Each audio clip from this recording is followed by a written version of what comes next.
Tras cada crimen, el asesino serial piensa en cosas que podía haber hecho para que el asesinato hubiera sido más satisfactorio. Por eso vuelve a matar. De hace muchos años, sedentario, organizado y religioso, sus crímenes eran motivados por el odio. Fue contemporáneo de Jack el Destripador. Este se vestía para la época de manera elegante y extravagante. Portaba un saco y un chaleco de charro y pantalones de cashmere, con 22 años. Emigró a Ciudad de México en 1862 para trabajar con un zapatero. Existen dos teorías sobre su apodo. Una de ellas se refiere a la expresión "a puro chaleco", que significa que cualquier mujer que le gustara sería su pareja sexual. La otra es que siempre vestía con chalecos. Guerrero Pérez veía a los demás como objetos. Y aunque era carismático, reportes afirman que era un psicópata. No sentía culpa ni empatía y tenía un estilo de vida parasitario. La percepción que tenía de sí mismo era exagerada. El chalequero veía a las mujeres como objetos desechables para sentir placer sexual. Las víctimas eran encontradas con signos de violencia y crueldad. Además de estar marcadas por mutilación genital, en los crímenes se veía el odio extremo. Las violaba porque, según él, así les demostraba el poder y la superioridad que tenía sobre las mujeres.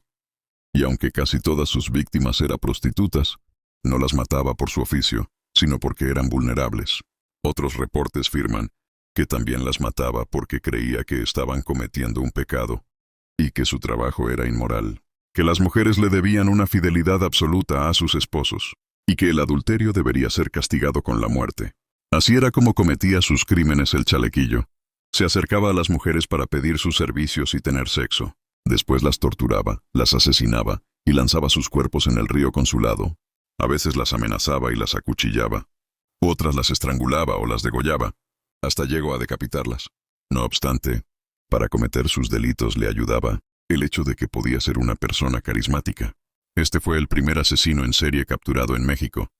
Este hombre desvivió a más de 20 mujeres entre los años 1880 y 1888.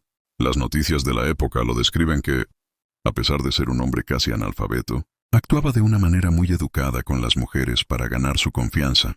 Su detención fue en febrero de 1888, tras ser denunciado por los vecinos de una de sus víctimas.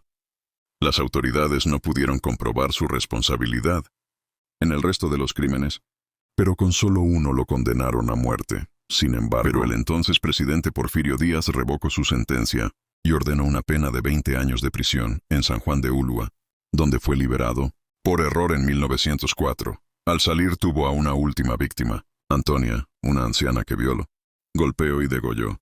Su detención se atribuye a un reportero que siguió el caso, y los comparo con los ocurridos años atrás. Regreso a la cárcel en 1908, esta vez en Lecumberri. Dentro del palacio de Lecumberri, otros reos lo describían como una persona callada y tranquila, pero más que nada le importaba mucho su apariencia. Según en una ocasión le escribió una carta al director, para pedirle que si le podían traer ropa nueva, que estuviera a nivel de su educación. Murió antes de que se le diera sentencia. Francisco Guerrero Pérez el Chalequillo fue hallado inconsciente en su celda y trasladado al hospital donde fue declarado muerto. Fue en 1910, el año en que detonó la Revolución Mexicana. Existen dudas de las causas de su deceso. Dicen que fue por tifoidea, otros que tuberculosis, otros que una contusión y una tromboembolia de un accidente. Carlos Romuac, uno de los primeros criminólogos mexicanos, dijo que el también llamado degollador del río Consulado era un criminal nato, a quien describió como un degenerado inmoral y violento.